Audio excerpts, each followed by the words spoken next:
दोस्तों अगर आज जाके आप अभी गूगल पे सर्च कीजिएगा कि हिंदुस्तान में सबसे कम पढ़े लिखे लोग कहाँ पाए जाते हैं तो वो जवाब देगा कि बिहार के लोग सबसे कम पढ़े लिखे होते हैं और उनको फैक्ट से और सच्चाई से कोई मतलब नहीं होता है। जो सुपरस्टार और सुपरस्टार की न्यूज़ बनाने वाले होते हैं वो बता देते हैं और लोग उस पर ही विश्वास कर लेते हैं, लेकिन कई समय ये सच नहीं होता है और आपको दिखाया जाता है आधा सच। दोस्तों आइए इस वीडियो में हम आपको फैक्ट के साथ दिखाते हैं कि क्या वाकई खेसारी लाल यादव ने बहुत बड़ा रिकॉर्ड बना दिया है भोजपुरी फिल्म इंडस्ट्री में। पहली बार जो वर्ल्ड में सबसे ज़्यादा सुने जाने वाले खेसारी लाल यादव बन चुके हैं, या फिर इसके पीछे कितनी सच्चाई है कि खेसारी लाल यादव ने अपने वजह से गूगल में भोजपुरी जैसे शब्दों को जुड़वा दिया, या फिर इस रिकॉर्ड के पीछे का क्या सही में कोई मतलब है या फिर ये रिकॉर्ड ऐसे ही कोई मतलब का नहीं है। इस वीडियो में हम आपको दिखाएंगे पूरे फैक्ट के साथ। लेकिन हम लोगों ने संगीत के बदौलत, गाने के बदौलत हम इतना सर्च हो गए, हम इतना ज्यादा सर्चिंग में आ गए कि गूगल को भी भोजपुरी ट्रांसलेट करना पड़ा।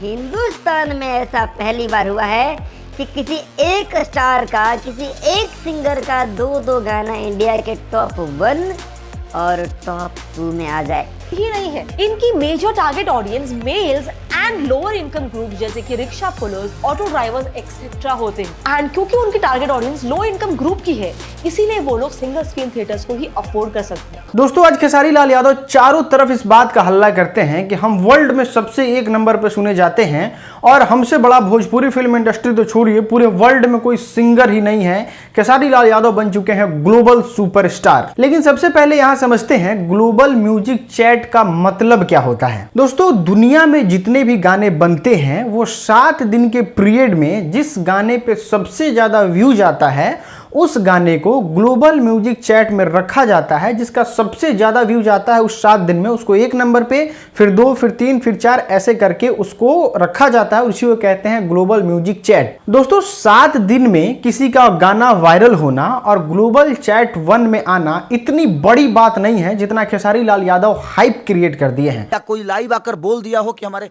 भोजपुरी का सीना गर्व से ऊंचा हो गया कि हाँ हमारा आज भोजपुरी समाज का बेटा, भोजपुरी समाज आज इतने बड़े लेवल पे। बड़ा साधारण है, हर 7 दिन पे कोई ना कोई वहां आता है और आके चला भी जाता है और किसी को पता तक नहीं चलता है, क्योंकि ये बहुत साधारण चीज है और हर 7 दिन में कोई ना कोई नया सिंगर आता है। इनफैक्ट भोजपुरी में ऐसा रिकॉर्ड पहले भी बन चुका है और उसको बनाने वाले शख्स का नाम पवन सिंह है। जब ये गाना आया था तो एक साथ पवन सिंह का 2 गाना ट्रेंड कर रहा था पूरे दुनिया में, जहां पे आप स्क्रीनशॉट्स देख सकते हैं। अब कुछ लोग लगाते हैं आरोप कि ये बातें झूठ हैं, तो हम आपको बता दें सबसे पहले तो इसको पवन सिंह के ऑफिशियल फेसबुक पेज और इंस्टाग्राम पेज पे इसको पोस्ट किया गया है। तो अगर ये फेक होता तो जितने भी इनके विरोध करने वाले लोग हैं वो घिना के फेंक दिए रहते।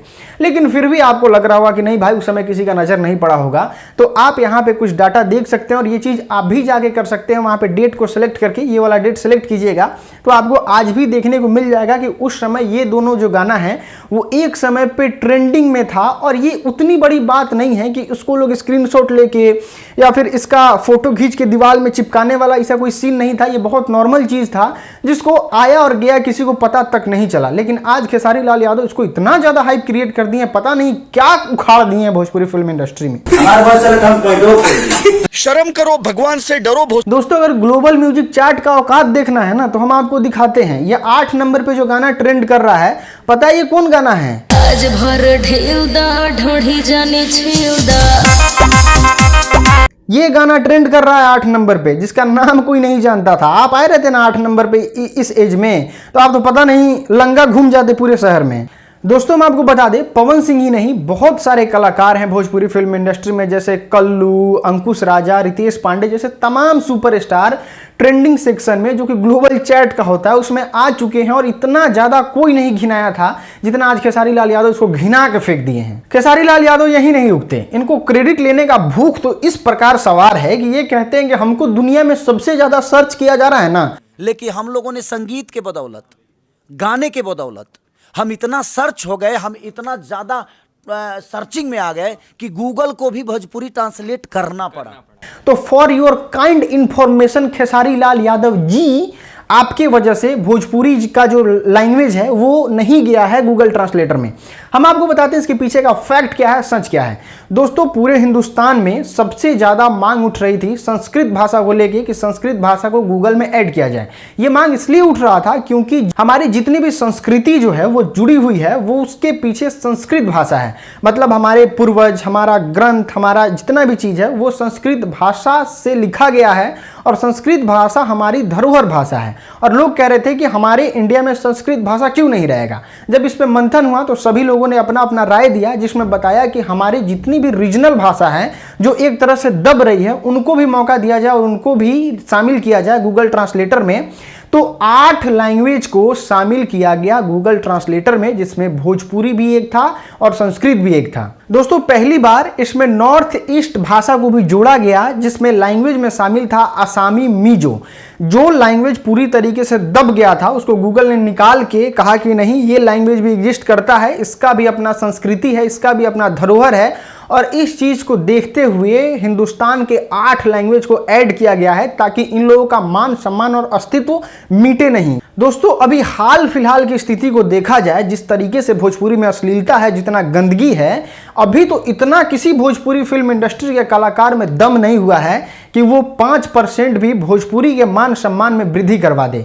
ये लोग सिर्फ अश्लीलता फैलाते हैं, जातिवाद फैलाते हैं और सिस्टम को पूरा घिना के रख देते हैं। हर दिन एक नया विवाद। दोस्तों, इस चीज को मानते हैं, डाटा को भी समझते हैं और जानने की कोशिश करें तो बिहार के लोग बहुत ज्यादा पढ़े लिखे नहीं होते हैं।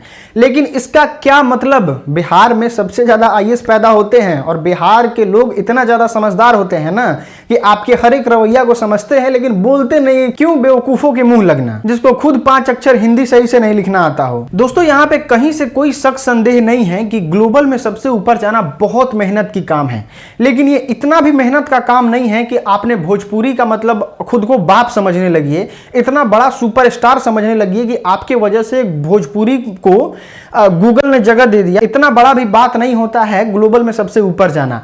हर 7वें दिन कोई दूसरा कलाकार वहां होता है, हर 7वें दिन हजारों कलाकार साल भर में वहां पे रहते हैं। किसी क्या इतना घिनाते हुए देखे थे आप? लेकिन हाँ, वाकई मेहनत का काम होता है ग्लोबल में जाना। और जो भी सुपरस्टार जाते हैं, जैसे सबसे पहले पवन सिंह गए तो उनका भी मान सम्मान होना चाहिए, खेसारी गए तो उनकी वाहवाही होनी चाहिए, और अंकुश राजा ने भी ग्लोबल में जाकर तहलका मचाया तो उनकी भी बातें होनी चाहिए। और आज हमने इस वीडियो में सभी लोगों की बात की और हमें उम्मीद है कि आप इन चीजों को समझे होंगे और इस वीडियो की गहराई को भी समझे होंगे।